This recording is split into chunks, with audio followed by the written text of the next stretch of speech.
Hi friends, welcome back to my channel. ಇವತ್ತು ಒಂದು high protein vada ಅಂತ ಹೇಳ್ಬೋದು. ಹೌದು ಫ್ರೆಂಡ್ಸ್, ಇವತ್ತು ಒಂಥರ ಡಿಫ್ರೆಂಟಾಗಿ ಈ ವಡೆ ನೋಡಿ. ಈ ವಡೆ ಚಿಕ್ಕ ಮಕ್ಕಳಿಂದ ಹಿಡಿದು ದೊಡ್ಡವರು ಎಲ್ಲರೂ ಇಷ್ಟಪಟ್ಟು ತಿನ್ಬೋದು. ನೋಡಿ, ಎರಡು ವಿಧವಾಗಿ ತೋರಿಸ್ತಾ ಇದ್ದೀನಿ. ಇದರಲ್ಲಿ ನಿಮಗೆ ಯಾವ್ದು ಇಷ್ಟ ಅಂತ ದಯವಿಟ್ಟು ಕಮೆಂಟ್ಸ್ ಮೂಲಕ ತಿಳಿಸಿ. ನೋಡಿ, ಹೆಂಗೂ ಸಮ್ಮರ್ ಅಲ್ವಾ, ಹಾಗಾಗಿ ಮೊಸರು ಹಾಕ್ಕೊಂಡು ಮತ್ತು ಈ ಚಟ್ನಿ ಜೊತೆ ಕೂಡ ತಿನ್ಬೋದು. ಗ್ರೀನ್ ಚಟ್ನಿ ಮತ್ತು ಕಾಯಿ ಚಟ್ನಿ ಜೊತೆ ಕೂಡ ತಿನ್ಬೋದು. ಅಷ್ಟೊಂದು ರುಚಿಯಾಗಿರುತ್ತೆ. ಬನ್ನಿ ಯಾವ ರೀತಿ ಮಾಡೋದು ಅಂತ ನೋಡೋಣ. ಇಲ್ಲಿ ನಾನು ಒಂದು 1/4 kg ಹೆಸರು ಕಾಳು, ನೋಡಿ ಹೆಸರು ಕಾಳು, ಇದು ಹೆಸರು ಕಾಳು ನಮ್ಮ ದೇಹಕ್ಕೆ ತುಂಬಾ ತಂಪನ್ನು ಕೊಡುತ್ತೆ. ಮತ್ತು ಇದನ್ನು ನೆನೆಸ್ಬಿಟ್ಟು ನಾನು ಇದು ಮೊಳಕೆ ಕೂಡ ತೆಗ್ಸಿದ್ದೀನಿ. ಹಾಗಾಗಿ ಇದು ಹೈ ಪ್ರೋಟೀನ್ ರೆಸಿಪಿ ಅಂತ ಹೇಳ್ಬೋದು. ಸೊ ಈಗ ಇದನ್ನು ನಾನು ಮಿಕ್ಸಿ ಜಾರಲ್ಲಿ ಹಾಕೊಳ್ತಾ ಇದ್ದೀನಿ. ಹೈ ಪ್ರೋಟೀನ್ ವಡೆ ಬೆಳೆಯುವ ಮಕ್ಕಳಿಗೆ ಇದು ತುಂಬಾ ಸಹಾಯಕಾರಿ. ಕೆಲವೊಂದು ಸಲ ಸಲಾಡ್ ಅದು ಇದು ಎಲ್ಲ ಮಾಡಿ ತಿಂತಿರ್ತೀರ, ಬೇಜಾರಾದರೆ ಈ ರೀತಿ ವಡೆ ಮಾಡಿಬಿಟ್ಟು ತಿನ್ನಿ. ನೋಡಿ, ಇದನ್ನು ನಾನೀಗ ತೋರಿಸ್ತಾ ಇದ್ದೀನಿ. ನೋಡಿ ಎಷ್ಟು ಚೆನ್ನಾಗಿ ಮೊಳಕೆ ಬಂದಿದೆ ಅಲ್ವಾ. ಸೊ ಇದನ್ನು ಅರ್ಧದಷ್ಟು ಮೊದಲು ಮಿಕ್ಸಿ ಜಾರಲ್ಲಿ ಹಾಕ್ಕೊಂಡಿದ್ದೀನಿ. 4ರಿಂದ 5 ಹಸಿಮೆಣಸಿನ್ಕಾಯಿ, 2ರಿಂದ 3 ಇಂಚಷ್ಟು ಹಸಿ ಶುಂಠಿ, 1 ಟೀ ಸ್ಪೂನಷ್ಟು ಜೀರಿಗೆ, ರುಚಿಗೆ ತಕ್ಕಷ್ಟು ಉಪ್ಪು, ಸ್ವಲ್ಪ ಕೂಡ ನೀರು ಹಾಕಲೇಬಾರ್ದು. ಹಾಗೆ ಇದನ್ನು ಸ್ವಲ್ಪ ರುಬ್ಕೋಬೇಕು. ಸ್ವಲ್ಪ ತರಿತರಿಯಾಗಿದ್ದರೂ ಪರವಾಗಿಲ್ಲ. ಇದನ್ನು ತೋರಿಸ್ತೀನಿ ಯಾವ ರೀತಿ ನಾನು ರುಬ್ಕೊಂಡಿದ್ದೀನಿ ಅಂತ. ಈಗ ನೋಡಿ, ಇದು ಫಸ್ಟ್ ನಾನು ರುಬ್ಕೊಂಡು ಈಗ ಒಂದು ಪ್ಲೇಟಲ್ಲಿ ತೆಗೆದಿಡ್ತಾ ಇದ್ದೀನಿ. ನೋಡಿದ್ರಲ್ಲ, ತುಂಬ ಫೈನ್ ಪೇಸ್ಟ್ ಅಲ್ಲ, ಸ್ವಲ್ಪ ತರಿತರಿಯಾಗಿದ್ದರೂ ಕೂಡ ನೋ ಪ್ರಾಬ್ಲಮ್. ನೋಡಿ ತೋರಿಸ್ತಾ ಇದ್ದೀನಿ. ಕೆಲವೊಂದು ಸಲ ಏನಾದರೂ ನಿಮಗೆ ಸ್ವಲ್ಪ ಸ್ಪೈಸಿಯಾಗಿ ತಿನ್ನಬೇಕು ಅಂತ ಅನಿಸಿದರೆ ಈ ರೀತಿಯಾಗಿ ಮಾಡಿ ತಿನ್ನಿ. ಈಗ ನೋಡಿ, ಈ ಥರ ರುಬ್ಕೊಂಡು ಒಂದು ಪ್ಲೇಟಲ್ಲಿ ತೆಗೆದಿಡ್ತಾ ಇದ್ದೀನಿ. ಸೇಮ್ ಅದೇ ರೀತಿ ಉಳಿದಿರುವಂತಹ ಹೆಸರು ಕಾಳು ಇದೆ ಅಲ್ವಾ, ಸೊ ಅದನ್ನು ನಾನು ರುಬ್ಕೊಳ್ತೀನಿ. ಮೊದಲು ಅದರಲ್ಲೆಲ್ಲ ಮಸಾಲೆ ಹಾಕಿದ್ದೀವಿ, ಇದರಲ್ಲಿ ಏನು ಹಾಕ್ತಾ ಇಲ್ಲ. ಸೊ ಇದನ್ನು ಸೇಮ್ ಅದೇ ತಟ್ಟೆಯಲ್ಲಿ ನಾನು ತೆಗೆದಿಡ್ತಾ ಇದ್ದೀನಿ. ಸೊ ಈಗ ಇದನ್ನು ಚೆನ್ನಾಗಿ ಸ್ವಲ್ಪ ಮಿಕ್ಸ್ ಮಾಡ್ಕೊಳ್ಳೋಣ.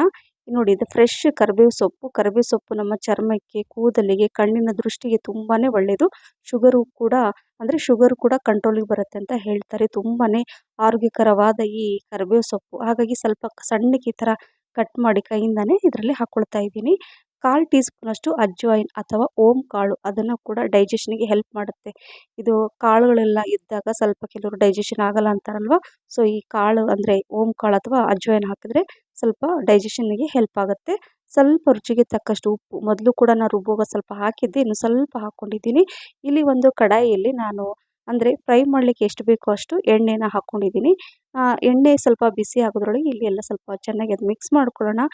ಅದಕ್ಕಿಂತ ಮುಂಚೆ 2 ಟೇಬಲ್ ಸ್ಪೂನಷ್ಟು ಅಕ್ಕಿ ಹಿಟ್ಟು, ರೈಸ್ ಫ್ಲೋರ್ ಹಾಕ್ಕೊಂಡಿದ್ದೀನಿ.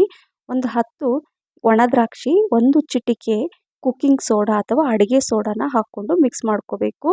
ನೀರು ಸ್ವಲ್ಪ ಕೂಡ ಹಾಕೋಬಾರ್ದು ಫ್ರೆಂಡ್ಸ್, ಯಾಕಂದರೆ ನಾವು ಕಾಳೆಲ್ಲ ರುಬ್ಕೊಂಡಿರ್ತೀವಲ್ಲ ಅದರಲ್ಲಿ ನೀರಿನ ಅಂಶ ಇರುತ್ತೆ. ಹಾಗಾಗಿ ನಾನು ಒಂದು ಸ್ವಲ್ಪ ಕೂಡ ನೀರು ಹಾಕ್ಕೊಂಡಿಲ್ಲ. ನೋಡಿ, ಪರ್ಫೆಕ್ಟಾಗಿ ಈ ರೀತಿಯಾಗಿ ಬರಬೇಕು. ಈಗ ನೋಡಿ, ಈ ರೀತಿಯಾಗಿ ವಡೆ ಶೇಪಲ್ಲಿ ನಾನು ಮಾಡ್ಕೊಳ್ತಾ ಇದ್ದೀನಿ. ಸ್ವಲ್ಪ ಬೇಕಾದ್ರೆ ಕೈಗೆ ಸ್ವಲ್ಪ ನೀರು ಹಚ್ಕೊಳ್ಳಿ, ಈ ಥರ ಮಾಡ್ಕೊಳ್ಳಿ. ಕಾದಿರೋ ಎಣ್ಣೆಯಲ್ಲಿ ನಾನೀಗ ಇದರಲ್ಲಿ ಈ ಥರ ವಡೆ ಮಾಡ್ಕೊಂಡು ವಡೆ ಆಕಾರದಲ್ಲಿ ಈ ಥರ ಹಾಕ್ಕೊಳ್ತಾ ಇದ್ದೀನಿ. ಅಥವಾ ರೌಂಡ್ ಶೇಪಲ್ಲಿ ಕೂಡ ನೀವು ಮಾಡ್ಕೋಬೋದು.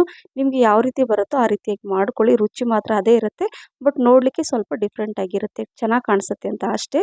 ಸೊ ಅದೇ ರೀತಿಯಾಗಿ ನಾನೆಲ್ಲ ವಡೆನ ಅದೇ ಶೇಪಲ್ಲಿ ಮಾಡಿಕೊಂಡು ಸ್ವಲ್ಪ ನೀರು ಇಟ್ಕೊಂಡ್ಬಿಟ್ಟು ಸ್ವಲ್ಪ ನೀರು ಟಚ್ ಮಾಡ್ಕೊಳ್ಳಿ ಕೈಗೆ. ಬೇಕಾದರೆ ನೀವು ಆ ಥರ ವಡೆಯನ್ನು ಮಾಡಿಕೊಂಡು ಎಷ್ಟು ಬೇಕು ಅಷ್ಟು, ಅಂದರೆ ಆ ಕಡಾಯಲ್ಲಿ ಎಷ್ಟು ಬೇಕಾಗುತ್ತೋ ಅಷ್ಟು ವಡೆನ ಹಾಕ್ಕೊಂಡು ಮೀಡಿಯಮ್ ಫ್ಲೇಮಲ್ಲಿ ಇದನ್ನು ನಿಧಾನಕ್ಕೆ ಫ್ರೈ ಮಾಡ್ಕೋಬೇಕು. ಯಾಕಂದರೆ ಒಳಗಡೆ ಎಲ್ಲ ಚೆನ್ನಾಗಿ ಅದು ಫ್ರೈ ಆಗುತ್ತೆ ಅಂತ ಅಷ್ಟೇ. ಹೈ ಫ್ಲೇಮಲ್ಲಿ ಇಟ್ಬಿಟ್ರೆ ಏನಾಗುತ್ತೆ, ಹೊರಗಡೆಯಿಂದ ಬೆಂದಂಗೆ ಅನಿಸುತ್ತೆ, ಫ್ರೈ ಆದಂಗೆ ಒಳಗಡೆ ಸ್ವಲ್ಪ ಹಸಿ ಹಸಿ ಇರುತ್ತೆ.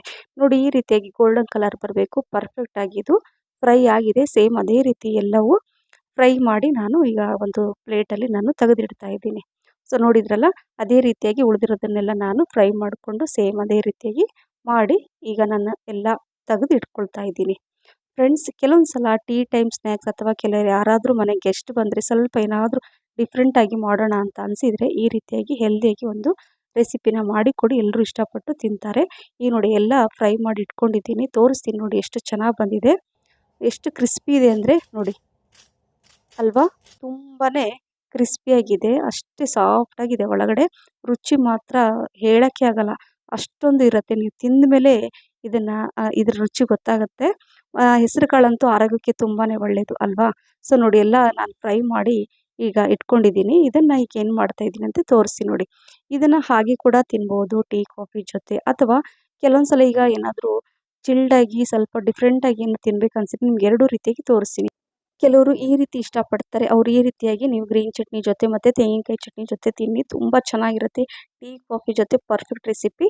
ಈಗ ಇಲ್ಲಿ ನಾನು 1 ಕಪ್ಪಷ್ಟು ಮೊಸರು ತೊಗೊಂಡಿದ್ದೀನಿ, 2 ಟೇಬಲ್ ಸ್ಪೂನಷ್ಟು ಶುಗರ್, ಸಕ್ಕರೆ, ಸ್ವಲ್ಪ ಉಪ್ಪು, ಸಾಲ್ಟ್ ಹಾಕ್ಕೊಂಡಿದ್ದೀನಿ. ಮಿಕ್ಸ್ ಮಾಡ್ಕೋಬೇಕು ಇದನ್ನೆಲ್ಲ ಚೆನ್ನಾಗಿ ಮಿಕ್ಸ್ ಮಾಡಿಕೊಂಡು ಹೀಗೆ ಸೈಡಲ್ಲಿ ಇಟ್ಕೊಳ್ತೀನಿ. ಇಲ್ಲಿ ನೋಡಿ, ಇದನ್ನು ನಾನು ಈ ರೀತಿ ಮಾಡಿ ಮಕ್ಕಳಿಗೆ ಕೊಟ್ಟೆ. ಮೊಸರು ಫ್ರಿಜ್ಜಲ್ಲಿ ಇಟ್ಟಿದ್ದೆ, ಸ್ವಲ್ಪ ಚಿಲ್ಡಾಗಿತ್ತು. ಸೊ ಈ ರೀತಿ ವಡೆ ಹಾಕಿಬಿಟ್ಟು ಈ ಮೊಸರನ್ನು ಇದರಲ್ಲಿ ಹಾಕಿದ್ದೀನಿ ನೋಡಿ. ನಂತರ ಇದರಲ್ಲಿ ಸ್ವಲ್ಪ ಈ ಥರ ಅಂದರೆ ಅವರಿಗೆ ಒಂಥರ ಡಿಫ್ರೆಂಟ್ ಆಗಿರುತ್ತೆ, ಚೆನ್ನಾಗಿರುತ್ತೆ ಅಂತ ಅಷ್ಟೇ. ನೋಡಿ ಈ ಥರ ಏನು ಹೆಸರು ಕಾಳು ಮೊಳಕೆ ಕಟ್ಟಿದ್ದಿತ್ತಲ್ಲ ಅದನ್ನು ಹಾಕ್ಕೊಂಡಿದ್ದೀನಿ. ನಂತರ ಸ್ವಲ್ಪ ಗ್ರೀನ್ ಚಟ್ನಿ ಹಾಕ್ಕೋಬೇಕು, ಅಥವಾ ಕೆಂಪು ಚಟ್ನಿ ಇರುತ್ತಲ್ಲ, ಸ್ವೀಟ್ ಚಟ್ನಿ ಇದ್ದರೂ ಕೂಡ ಹಾಕ್ಕೋಬೋದು. ಅದ್ರ ಬದಲಿಗೆ ನಾನಿಲ್ಲಿ ಒಣ ದ್ರಾಕ್ಷಿನ ಹಾಕ್ತಾ ಇದ್ದೀನಿ. ಸ್ವಲ್ಪ ಹೆಚ್ಚಿರೋಂಥ ಕೊತ್ತಂಬರಿ ಸೊಪ್ಪು ಮೇಲೆ ಈ ಥರ ಹಾಕ್ಕೊಳ್ಳಿ. ಮತ್ತು ಸ್ವಲ್ಪ ಮೇಲೆ ಹೆಸರು ಕಾಳು, ಮೊಳಕೆ ಕಟ್ಟಿದ ಹೆಸರು ಕಾಳನ್ನು ಹಾಕ್ಕೊಂಡ್ರೆ ಈ high protein dahi vada recipe ready ಆಯಿತು. ಸೊ ಇದನ್ನು ನೀವು 2 ವಿಧವಾಗಿ ಈ ರೀತಿಯಾಗಿ ಮಾಡಿ ತಿನ್ಬೋದು. ಏನಂತೀರಾ? ಸೊ ಯಾರಿಗೆ ಯಾವ್ದು ಇಷ್ಟನೋ ಆ ರೀತಿಯಾಗಿ ನಾವು ಮನೆಯಲ್ಲಿ ಮಾಡಿಕೊಡ್ಬೋದು. ಸೊ ಈ ರೆಸಿಪಿ ನಿಮಗೆ ಇಷ್ಟ ಆಗಿದೆ ಅಂತ ಅಂದ್ಕೊಂಡಿದ್ದೀನಿ ಫ್ರೆಂಡ್ಸ್. ಲೈಕ್, ಶೇರ್, ಕಮೆಂಟ್ಸ್ ಮತ್ತು ಸಬ್ಸ್ಕ್ರೈಬ್ ಮಾಡೋದನ್ನು ಮರಿಬೇಡಿ. ಹಾಗೆ ನೀವು ಫ್ರೆಂಡ್ಸ್ ಮತ್ತು ಫ್ಯಾಮಿಲಿ ಕೂಡ ಶೇರ್ ಮಾಡಿ. ನಾನು ಫೇಸ್ಬುಕ್ ಪೇಜ್ ಫಾಲೋ ಮಾಡೋದನ್ನು ಮರಿಬೇಡಿ ಅಂತ ಹೇಳ್ತಾ, ನೋಡಿ ಈ ದಹಿ ವಡೆ ಮತ್ತು ಈ ಗ್ರೀನ್ ಚಟ್ನಿ ಜೊತೆ ಮತ್ತು ತೆಂಗಿನಕಾಯಿ ಚಟ್ನಿ ಜೊತೆ ಸೂಪರಾಗಿರುತ್ತೆ. ಟ್ರೈ ಮಾಡಿ. Thank you for watching. Bye.